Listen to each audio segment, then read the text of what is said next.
Most people think courage is about taking action, doing the difficult thing, taking a leap, making a big decision. Very often, courage shows up before any of that. And this is what we're going to talk about today.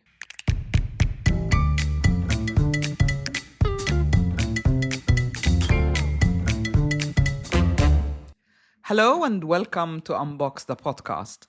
I'm Sahar Palmer, intuitive life mentor and your host. This season is about the courage to be you, to show up and to stay true. Not to perform change, not to force growth, but to participate consciously in who you are becoming. Courage drives change because courage is what allows something inside you to shift. You're constantly growing and your life is constantly changing. And this is why life keeps calling you to have the courage to be you, the real you. So let's start by grounding what courage actually is. Courage is not personality based. It is not confidence. And certainly it is not force. Courage is a change agent, an inner permission to let something shift, something within you to shift. Change happens to all of us through age, through loss, through success, through endings, through career change or transitioning into a new position. But self-led change begins when you participate rather than react. That participation is courage. Here are some signs that courage is calling you.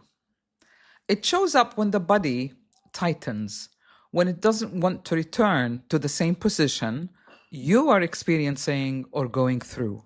It shows up when what you feel no longer matches the story you keep telling yourself, whatever that might be. It shows up when a belief you hold is no longer valid, no longer justifies what's happening. When that happens, the system begins to reorganize around what is real now. Not what used to work, not what looks acceptable, but what is real.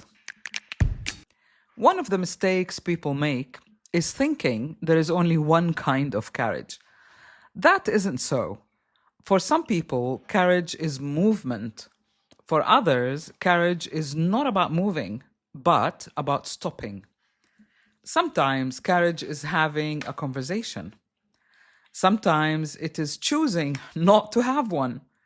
Sometimes courage is saying yes. Very often, courage is saying no. Courage helps you align one step at a time with who you are becoming at that point in time. Very often, courage is not loud, nor is it dramatic, and it is not always visible to others. It can very well be a small step that you've never taken before, like acknowledging how you feel right now or how you think at that moment. Sometimes it shows up like not pushing, not proving, not continuing a habitual response. For example, courage is sometimes choosing not to override your body. Sometimes it's letting yourself feel sad instead of staying busy. Other times it can be admitting you're angry instead of calling it stress, or unhappy, acknowledging your disappointment instead of staying positive, or even allowing grief instead of holding everything together. We all do that at some point or another, consciously or unconsciously. Sometimes courage is saying, "This hurts," and stopping there. That's courage. Now let's talk about how courage shows up across the 4 dimensions of change. In my intuitive mentoring work, which I hope by now you're familiar with my process. Courage often shows up first in the body because the physical body is your first destination point, if you like. The body might tighten, it might feel fatigue, restlessness, you might find yourself fidgety or pulling away from what you used to tolerate. Your body doesn't negotiate. That's the thing. It sends you signals, and courage is listening. The next dimension is emotions. Emotionally, courage shows up when fear appears. Fear is not an obstacle. Fear means something matters. It's hitting a point within you. You need to expand, to go outside your comfort zone.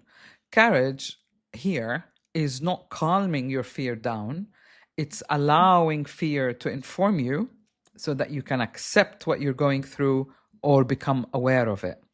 Listening to that signal is courage. In the mind and belief system, courage shows up as doubt, not confusion, doubt. The kind that asks, is this still true for me?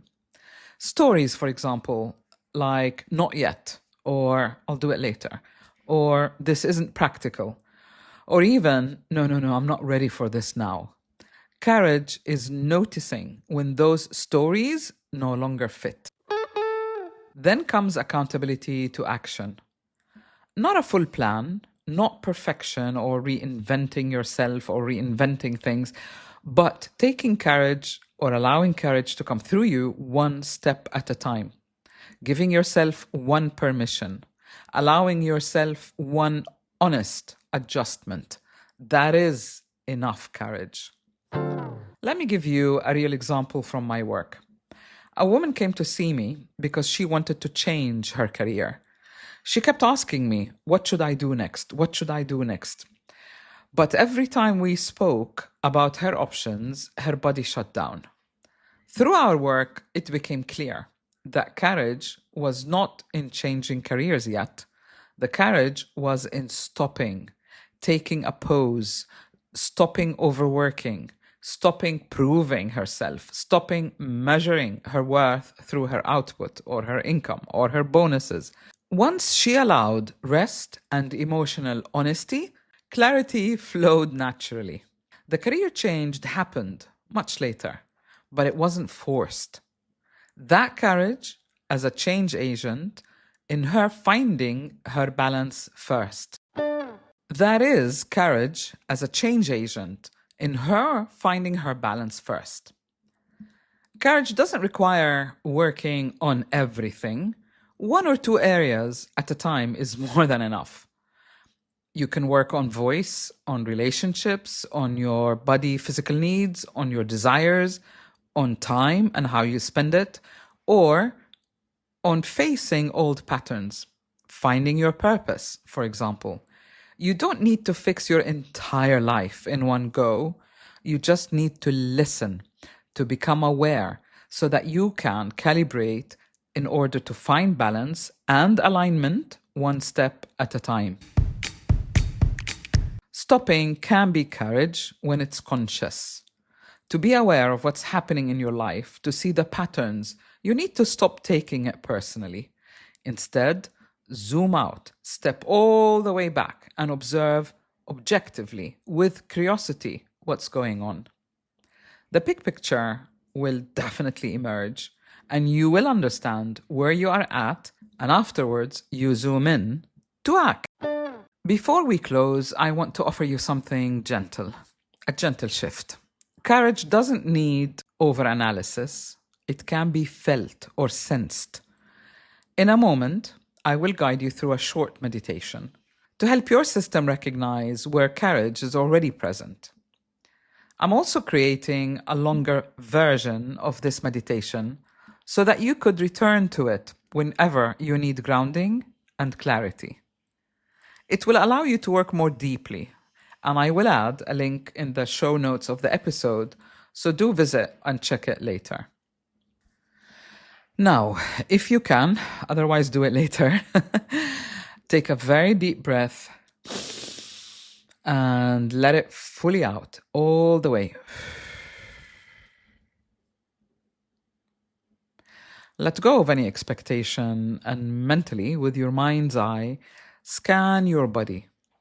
Look inwards and scan from head to toe. You're looking for anything that attracts your attention. And ask yourself, where does your body feel tight today? Don't analyze, just sense or notice. When you've spotted, ask yourself quietly, what is courage asking me right now? Don't answer, just listen. Listen, tune in to any changes or sensations.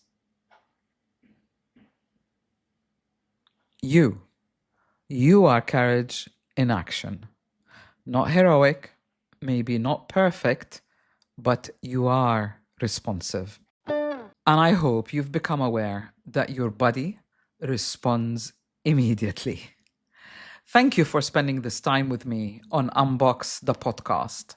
If this episode resonated, please remember to follow and subscribe. It also helps the work to reach people who are really ready. This season is about the courage to be you, to show up, to stay true. Until next Tuesday, this is Sahar wishing you a courageous week.